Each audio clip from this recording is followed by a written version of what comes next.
tina-target na itong team leader, itong ahente dito. And I'm praying for him. Yung nakalagda dito ay tina-target na. Never pumasok sa isipan ko na may mga puting ahas from PDEA, PNP, AFP, PS, lahat ng pasangay ng gobyerno na magbigay sa atin ng impormasyon. The reason why nangyari ito, sabi ko nga, inadya ng Diyos to na malaman ninyo kapalit ng threat sa akin. Waka ng ina mo, Bangag Junior, kailangan mo nang bumaba. Lisa Tanas kayong hayop kayo, tambalusos kayo. Yan ang pinapakalat nyo sa mga walang neurons ninyong mga bayarang, mga trolls. Tinatarget na din ng agent na nakapirma sa unang ebidensya na inilabas ni Maharlika. Tinatakot at tinatanim mo na rin ang kaso. Dahil alam nila kung sino ito, hindi lang nila masabi dahil mahalata at malalaman ng mga tao na totoong ebidensya at may kinalaman sila dito. Yan din ang dahilan ni Maharlika kaya tinakpan at hindi niya ipinakita ang perma dito. Ayon pa nga kay Maharlika, ay hindi naman niya akalain na may mga puting ahas na magbibigay sa kanya ng mga ebidensya sa halos lahat ng sangay ng gobyerno. Ayon pa nga sa kanya ay pahintulot na rin siguro ito ng Diyos kahit makapalit ng banta sa kanyang buhay. But this is God's intervention. Why? I never intended to do this, mga palangga.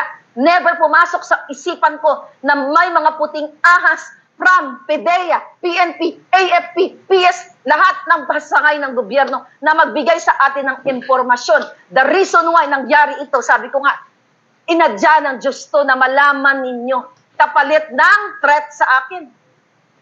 Tina-target na itong team leader, itong ahente dito. And I'm praying for him. Yung nakalagda dito ay tina-target na. You know why? Actually, mga kababayan, March of 2023, last year, tinarget na ng gobyernong ito ang agent na nakapirma dito. Okay, I'll tell you ha. Bakit tinakpan ko? Okay? Ilatag na natin yung strategy para malaman natin. Okay? Bakit tinakpan ko itong pangalan ng pumirma? Bakit? Para hindi makahanda ang mga bobo dyan sa PCO, Presidential Communications, kung paano nila idepensa o pasinungalingan ito. Kung strategy si Pangulong Duterte, anak niya ko. Why? Mga palangga. Okay? Kasi, no.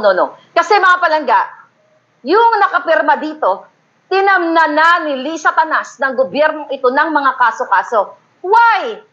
Kasi noon pa lang, bago pa sila umupo, ito ang kanilang plano ayon sa ating informante na kailangan tamnan na si investigation agent para once na lumabas itong papel na ito, ang sasabihin nila, itong particular agent na ito, si Juan de la Cruz, kunyari, ay may mga kasong ganito, to destroy his credibility. But this agent ay napakaganda ang kanyang record sa panghuhuli ng mga malalaking pulboronic. See? Kasi kung pinigay ko sa inyo ang pangalan o permado na papel na ito, ipapakalat ng Presidential Communications, ipapakalat ni Lisa ang kanilang mga black ops na tirahin si agent. Pero bakit hindi nila matira si agent? Kasi hindi ko naman nilabas yung pangalan eh. Pag tinira nila, pag sila ang naglabas ng pangalan ni Agent Juan de la Cruz, meaning they have the copy of this. Gets nyo? Ready ba mga billions of neurons nyo? Kaya hindi ko, isa sa mga strategiya ko, yun naman ako kay Pangulong Duterte. No, kidding aside. See? Kaya hindi nila, mga palangga, okay? Kaya hindi nila mailabas-labas ang pangalan ng agent. Kaya di ba hinahamon nila ako? Bakit tinakpan ang pangalan ng agent? Bakit hindi nyo ilabas? Ipakalat nyo sa trolls nyo. Okay? Ipakalat nyo sa trolls ninyo. May naglabas ba? O ipakalat nyo sa trolls ninyo para tirahin ito si agent. Pero, hindi nila ilalabas yan. O ba, you'll never know in the next few days. Kasi malalaman ng taong bayan kung sino itong taong ito. Kasi ang press release ng PDEA is AI, Artificial Intelligence daw, fake daw. So kung ito ay fake, based sa kanilang kasinungalingan, how come maglalabas pa lang, kunyari, ilalabas nila yung pangalan ng nakapirma dito. Now, you know the strategy? Yun ang purpose nun kung bakit nakakover ang nagpirma dito. Alam nyo na, mga ulol kayong mga taga-PDEA. Galit na galit ang gobyernong ito, kaya talagang gigipitin si Maharlika. At hindi tayo uurong. Mga kababayan, ginagamit nila lahat ng resources ng gobyerno, Bureau of Immigration, BFA, DOJ. Kaya sabi ko, sino pa ang kakampi ninyo? At lahat na nag-expose dito, like me, ako, number 1. Dahil sabi ko nga, ang mga bills ko ay hindi nauubusan ng battery. Mga kababayan, ito ang kailangan ninyong aksyonan na dapat ay matapos na. Ayaw pansinin ng AFP, ayaw nila magbigay ng statement, ini-ignore nila. Pero yung document natin, recently, expose natin, mga palangga, yung document doon galing sa PDEA report na si Kuting ay kabahagi o part ng pulboronic, mga kababayan, yun ay pinasinungalingan nila, pero sinupla naman sila ng mga taga-PDEA na ito ay kasinungalingan ang kanilang pagdebunk dahil during that time, ang sinasabi ng PDEA na wala daw sa formis na yon o sa database, in layman's term, na kung saan dapat ang mga record, okay? Ang mga record ng supposedly i-raid ay nandoon lahat. Hindi nga natuloy kasi nga inarbor ni Lisa kay Ochoa ayon sa Puting Ahas. Ito'y sinungaling ang gobyernong ito, ang PDEA chief na nakita nyo naman ang kanyang video kung paano siya nakit ng tao, paano siya jombag, paano niya abusuhin ang kapangyarihang binigay sa kanya ni Kuting. Sabi ko nga, mga kababayan, huwag nyo nang intayin, lalagasin tayong lahat.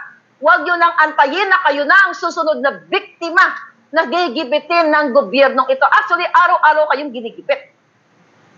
Araw-araw kayong ginigipit sa pagtaas ng presyo, sa mga pulboronic na pakalat-kalat. Ito ngayon ang sitwasyon ninyo sa Pilipinas. Mga palangga, I am careful. Ini-ignore itong issue na ito, na si Lisa ay involved sa extraction, sa smuggling with Michael Ma, kay pulboronic sayarot na sinasama nila sa kanilang mga state visit. Itong mga issue na to ay enough na para tanggalin si Marcos Jr. dahil hindi siya ang nagpapatakbo sa bayang ito.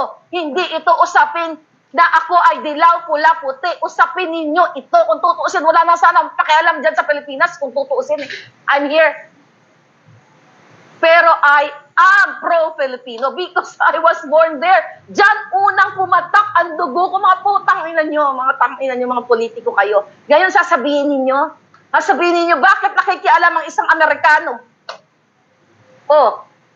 Bakit may mga Amerikano sa West Philippine Sea? Sige nga. Bakit nandyan ang mga palangga ko? Mga brusko-bruskong mga Navy? Bakit nandyan? Ayaw nyo ako makialam? Kasi Amerikano ako? Bakit may EDCA kami dyan? Sige nga, kung yan ang narrative ninyo, bakit may EDCA kami dyan kung ayaw nyo ako makialam? Ayaw nyo kami makialam mga Amerikano? Waka ng ina mo, Bangag Junior, kailangan mo nang bumaba. Lisa, tanas kayong hayop kayo, tambalusos kayo. Yan ang pinapakalat nyo sa mga walang neurons ninyong mga bayarang, mga trolls. See that? Tanungin kita, ikaw palangga, dilawan ka mang politiko ka mang hindot ka. Tama ba na si Maharlika ay dapat hindi makikialam sa usapin ng politika o mga pangyayari sa Pilipinas? Pero your president ay nakipagkaibigan dito sa amin at humihingi ng rescue para girahin ang China. Kung yan ang narrative nyo, sabihin nyo yan kay Bangag Jr. bago nyo patahimikin si Maharlika o alisin ang kanyang karapatan na magsalita ang freedom of speech ni Maharlika na isang Amerikana. Paalisin mo muna lahat ng mga Amerikanong mga kababayan ko dyan at huwag nyo silang idamay sa dispute dyan sa China. Kasi mga kababayan, mismo ang PDEA, okay, mismo ang taga-PDEA o nagtrabaho sa PDEA, mga kababayan, ang nagsabi sa atin na ginagago tayo ni Lazo. Ginagago tayo ni PDEA at ng gobyernong ito. Kaya't patuloy nating ipapakita ang mga komento mula sa mga nagagalit at mga dismayadong mga naawa-awa ang mamamayan. Pag nanatili sila sa kanilang posisyon, pati mga kabataan, pinakamalala ang mangyayari. Dahil mga pasimuno pala sila sa pulburo. Binigyan ni FPRRD si BBM ng chance, pero ngayon hindi maganda ang naging resulta. At nasira yung mga pinagsikapan ni FPRRD na mabago.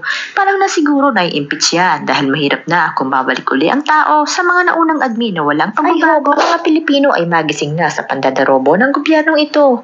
Hoy gising, huwag matulog sa pagkakalungkot na patuloy silang namamayagpag.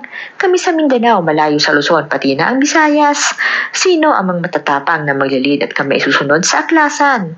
Sangusawa na kami at dahil sobrang mahal na ng bilihin. Gusto ko makita, nakakulong silang lahat at nagbabayad sa lahat ng mga katiwalang ginawa nila. I love Philippines. Si Inday Sara, pati si Tatay Digong, na biktima sa Duterte. Lahat kami na ipinanganak sa Mindanao, we support Duterte. Kawawa lang ang taong bayan. Kung manatili pa yan sa pwesto, bayan gising, tindig at paglaban ang kinabukasan. Mas madaling bunutin ng ugat habang hindi pa malalim ang kapit nito. Sa 2 taon pa lang nila sa Malacanang ay ganito na. Paano na lang kung madagdagan pa ang taon nila?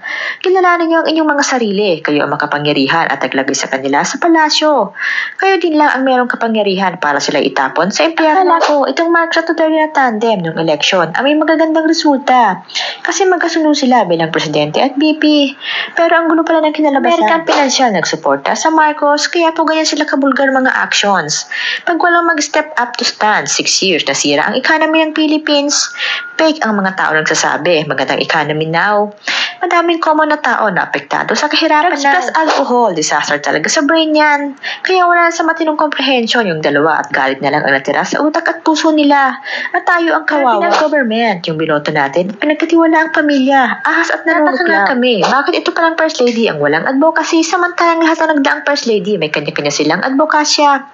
Sa bagay, ang advokasya niya ay kam. Ano ang masasabi mo sa isyong ito? Just comment below at i-like mo na rin kung nagustuhan mo ang ating isyong kinalakay. At syempre, huwag kalimutang mag-subscribe. Maraming salamat sa panonood. Mahalin po natin ang Pilipinas.